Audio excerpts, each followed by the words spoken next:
मैं मीना गुप्ता, आपका स्वागत है आपके अपने चैनल में। जैसा कि आप जानते हैं कि साईं चरित के अध्याय 4 पूर्ण हो चुके हैं। आज हम आपको अध्याय 5, जिसमें कि संतों के कार्य व साईं बाबा का अवतार, पवित्र तीर्थ शिरडी, श्री साईं बाबा का व्यक्तित्व, गौली बुआ की अनुभूति और श्री विट्ठल का प्रकट होना, इन सभी कथाओं का वर्णन कर रही हूँ। सबसे पहले आइए हम आपको बतलाते हैं कि संतों के कार्य व साईं बाबा का अवतार। श्रीमद् भगवद गीता के 4 अध्याय के 7वें-8वें श्लोक में भगवान श्री कृष्ण ने कहा है कि जब जब धर्म का नाश और अधर्म की वृद्धि होती है, तब तब मैं अवतार धारण करता हूँ। धर्म स्थापना, दुष्टों का विनाश तथा संत जनों के कष्ट निवारण के लिए मैं युग युग में जन्म लेता हूँ। साधु और संत भगवान के प्रतिनिधि होते हैं। वे उपयुक्त समय पर प्रकट होकर अपनी कार्य प्रणाली द्वारा अपना अवतार कार्य पूर्ण करते हैं। अर्थात जब ब्राह्मण, क्षत्रिय और वैश्य अपने कर्तव्यों से विमुख हो जाते हैं, जब शूद्र उच्च जातियों के अधिकार छीनने लगते हैं, जब धर्माचार्यों का अनादर तथा निंदा होने लगती है, जब लोग अभक्ष्य भोज्य पदार्थों और मदिरा आदि का सेवन करने लगते हैं, जब धर्म की आड़ में बुरे कर्म होने लगते हैं, जब भिन्न भिन्न धर्मावलंबी परस्पर लड़ने लगते हैं, कर्मठ पुरुषों को धार्मिक कृत्यों में अरुचि उत्पन्न हो जाती है, जब योगी ध्यान आदि कर्म छोड़ देते हैं और जब सामान्य जन की ऐसी धारणा हो जाती है कि केवल धन, संतान और स्त्री ही सब कुछ है, इस प्रकार जब लोग सत्य मार्ग से विचलित होकर पतन की ओर अग्रसर होने लगते हैं, तब संत प्रकट होकर अपने उपदेशों, आचरण के द्वारा धर्म की स्थापना करते हैं। वे हमारा उचित मार्गदर्शन करते हैं तथा सत्य पर चलने की प्रेरणा देते हैं। अनेक संत निवृत्तिनाथ, ज्ञानदेव, मुक्ताबाई, नामदेव, गौरा, गौड़ई, एकनाथ, तुकाराम, नरहरि, नरसिंह मेहता, सदना कसाई, शांता माली और रामदास आदि सत्य मार्ग का दृढ़ दर्शन कराने हेतु समय समय पर प्रकट हुए और इन सब के पश्चात शिरडी में श्री साईं बाबा का अवतार हुआ। अब हम आपको पवित्र तीर्थ शिरडी के बारे में बतलाते हैं। अहमदनगर में बहने वाली गोदावरी नदी के तट बड़ा ही सौभाग्यशाली है, जिन पर अनेक संतों ने जन्म लिया और अनेक संतों ने वहां आश्रय पाया। ऐसे संतों में श्री ज्ञानेश्वर महाराज प्रमुख थे। शिरडी अहमदनगर जिले के कोपरगांव तालुका में स्थित है।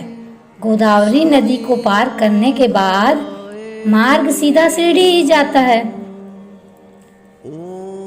8 मील चलने पर जब आप नीम गांव पहुंचेंगे तो वहां से शिरडी दिखाई देने लगती है।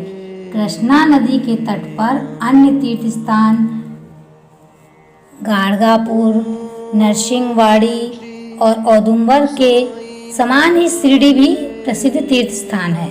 जिस प्रकार दामोजी ने मंगल बेड़ा को, समर्थ रामदास ने सज्जनगढ़ को और दत्तावतार श्री नरसिंह सरस्वती ने बाड़ी को पवित्र किया, उसी प्रकार श्री साईनाथ महाराज ने शिरडी में अवतार लेकर उस स्थान को पावन बनाया। अब हम साईं बाबा का व्यक्तित्व बतलाते हैं।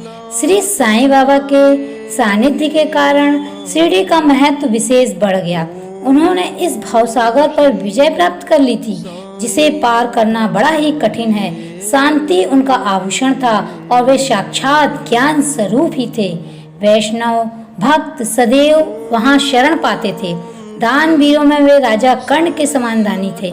वे समस्त सारों के सार रूप थे।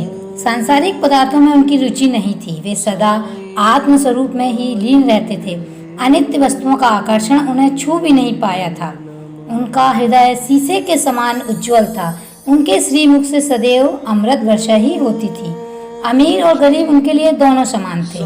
मान अपमान की उन्हें किंचित मात्र भी चिंता न थी। वे निर्भय होकर संभाषण करते और भांति भांति के लोगों से मिलजुल कर रहते। नर्तकियों का अभिनय तथा नृत्य देखने और गजल कव्वालियाँ भी सुनते थे। इतना सब करते हुए भी उनकी समाधि जरा भी भंग न होती थी। अल्लाह का नाम सदा उनके होठों पर रहता था। जब दुनिया जागती तो वे सोते थे और जब दुनिया सोती तो वे जागते थे। उनका अंतःकरण सागर की तरह शांत था। उनकी कार्य प्रणाली का कोई अंत नहीं पा सकता था। कहने के लिए तो वे एक स्थान पर निवास करते थे, परंतु विश्व के समस्त व्यवहारों व व्यापारों का उन्हें भली भांति ज्ञान था। उनका दरबार ही निराला था। वे नित्य अनेक किंवदंतियां कहते थे, परंतु उनकी अखंड शांति किंचित मात्र भी विचलित नहीं होती थी। वे सदा मस्जिद की दीवार के सहारे ही बैठे रहते थे तथा प्रातः और मध्याह्न और सायंकाल लेडी और चावड़ी की ओर वायु सेवन करने जाते, तब भी सदा आत्मस्थित ही रहते थे। स्वतः सिद्ध होकर भी वे साधकों के समान आचरण करते थे। वे विनम्र, दयालु तथा अभिमान रहित थे। उन्होंने सबको सदा सुख दिया। उनके श्री चरणों का स्पर्श पाकर शिरडी पावन बन गई। उसका महत्व असाधारण हो गया। जिस प्रकार ज्ञानेश्वर ने आलंदी और एकनाथ ने पैठणों का उत्थान किया, वही गति श्री साईं बाबा द्वारा शिरडी को मिली। शिरडी के फूल पत्ते कंकड़ पत्थर भी धन हैं, जिन्हें श्री साई चरणों के कमलों को चूमने व उनकी चरण धूलि शीश पर धारण करने का सौभाग्य मिला। भक्तगण के लिए शिरडी एक दूसरा पंढरपुर, जगन्नाथपुरी, द्वारका, बनारस, काशी, महाकालेश्वर तथा गोकर्ण महाबलेश्वर बन गई। श्री साईं बाबा का दर्शन करना ही भक्तों के लिए वेद मंत्र था, जिसके फलस्वरूप आसक्ति घटती और आत्मदर्शन का मार्ग सुगम होता था। उनका श्री दर्शन ही योग साधन था और उनके वार्तालाप करने से समस्त पापों का शमन हो जाता था। उनका पाद सेवन करना ही त्रिवेणी स्नान के समान था तथा चरणामृत पान करने मात्र से ही समस्त इच्छाओं की पूर्ति होती थी। उनकी आज्ञा हमारे लिए वेदाज्ञा थी। प्रसाद तथा उदी ग्रहण करने से चित्त की सिद्धि होती थी। वे ही हमारे राम और कृष्ण थे, जिन्होंने हमें मुक्ति प्रदान की। वे ही हमारे परब्रह्मा थे। वे सदा आत्मस्थित और चैतन्य तथा आनंद की मंगल मूर्ति थे। कहने को तो शिरडी उनका मुख्य केंद्र था, परंतु उनका कार्य क्षेत्र पंजाब, कलकत्ता, उत्तरी भारत, गुजरात, ढाका और कोकण तक फैला हुआ था। श्री साईं बाबा की कीर्ति दिन प्रतिदिन चारों ओर फैलने लगी और जगह जगह से दर्शन के लिए सभी भक्त आकर लाभ उठाने लगे। केवल दर्शन से ही मनुष्यों, चाहे वे शुद्ध अथवा अशुद्ध हृदय के हों, के चित्त को परम शांति मिल जाती थी। उन्हें उसी आनंद का अनुभव होता था जैसा कि पंढरपुर में श्री विट्ठल के दर्शन से होता है। यह कोई अतिशयोक्ति नहीं है। देखिए एक भक्त की अनुभूति जो यहाँ दी जा रही है। गोली बुआ की अनुभूति। गोली बुआ की आयु अनुमानतः 95 वर्ष थी। वे पंडरी के एक वारकरी थे। वे 8 मास पंढरपुर तथा 4 मास गंगा तट पर रहते थे। सामान ढोने के लिए उनके पास एक गधा था और एक शिष्य भी सदैव उनके साथ रहता था। वे प्रतिवर्ष पंढरपुर जाते और लौटते और समय श्री साईं बाबा के दर्शन के लिए शिरडी आते थे। बाबा के प्रति उनकी गहरी श्रद्धा थी। वे बाबा की ओर एकटक निहारते और कह उठते थे कि वे तो श्री पंढरीनाथ श्री विट्ठल के अवतार हैं, जो अनाथ नाथ, दीनदयाल और दीनों के नाथ हैं। गौली बुआ श्री विठोबा के परम भक्त थे। उन्होंने अनेक बार पंडरी की यात्रा की तथा प्रत्यक्ष अनुभव किया कि श्री साईं बाबा वास्तव में ही पंढरीनाथ हैं। अब हम आपको बतलाते हैं श्री विट्ठल का प्रकट होना। श्री साईं बाबा की ईश्वर चिंतन और भजन में विशेष आसक्ति थी। वे सदैव अल्लाह मालिक पुकारते तथा भक्तों से कीर्तन सप्ताह करवाते थे, जिसे नाम सप्ताह भी कहते हैं। एक बार उन्होंने दासगणों को कीर्तन सप्ताह की आज्ञा दी।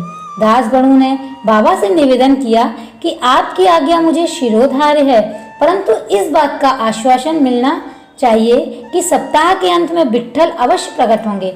बाबा ने अपना हृदय स्पर्श करते हुए कहा कि विट्ठल अवश्य प्रकट होंगे, परंतु साथ ही भक्तों में श्रद्धा व तीव्र उत्सुकता भी अनिवार्य है। ठाकुरनाथ की डंकपुरी, विट्ठल की पंडरी, रण छोड़ की द्वारका, यही तो है। किसी को दूर जाने की आवश्यकता ही नहीं है। क्या विट्ठल कहीं बाहर से आएंगे? वे तो यहीं विराजमान है। जब भक्तों में प्रेम, भक्ति, स्रोत प्रभावित होगा तो विट्ठल तो स्वयं यहाँ प्रकट हो जाएंगे। कीर्तन सप्ताह होने के बाद काका साहेब दीक्षित सदैव की भांति स्नान करने के पश्चात जब ध्यान करने बैठे तो उन्हें विट्ठल के दर्शन हुए। दोपहर के समय जब बाबा के दर्शनार्थ मस्जिद पहुंचे तो बाबा ने उनसे पूछा, क्यों विट्ठल पाटिल, आए थे ना? क्या तुम्हें उनके दर्शन हुए? वे बहुत चंचल हैं, उनको दृढ़ता से पकड़ रखो। यदि जरा भी असावधानी की तो वे बचकर निकल जाएंगे। यह प्रातः काल की घटना थी और दोपहर के समय उन्हें पुनः दर्शन हुए। उसी दिन एक चित्र बेचने वाला बिठोवा के 25-30 चित्र लेकर वहां बेचने को आया। चित्र ठीक वैसे ही थे जैसे कि काका साहेब दीक्षित को ध्यान में दर्शन हुए थे।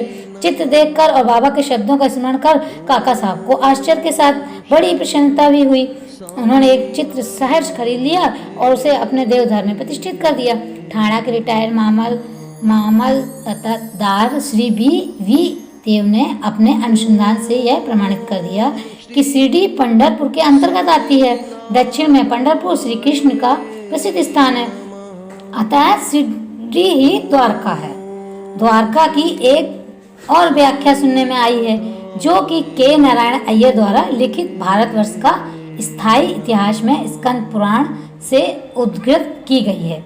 वह इस प्रकार है, चतुर्वर्णामीमपि वर्णाणा यत्र द्वाराणि सर्वतः अतो द्वारावतीत्युक्ता विद्यद विस्तृतवधि। जो स्थान चारों वर्णों के लोगों को धर्म, अर्थ, काम और मोक्ष के निमित्त सुलभ हो, दार्शनिक लोग उसे द्वारका कहते हैं। शिरडी में बाबा की मस्जिद केवल चारों वर्णों के लिए ही नहीं अपितु दलित, अस्पृश्य और भागोदी, सिंधी जैसे कुष्ठ रोगी आदि सबके लिए खुली थी। अतः शिरडी को द्वारका कहना सर्वथा उचित ही है। आज अध्याय 5 पूर्ण हुआ। अगले वीडियो में हम आपको अध्याय 6 पूरा विवरण देंगे। जब तक के लिए जय साईनाथ, जय साईनाथ, जय साईनाथ। ओम श्री साईनाथाय नमः। ओम श्री साईनाथ।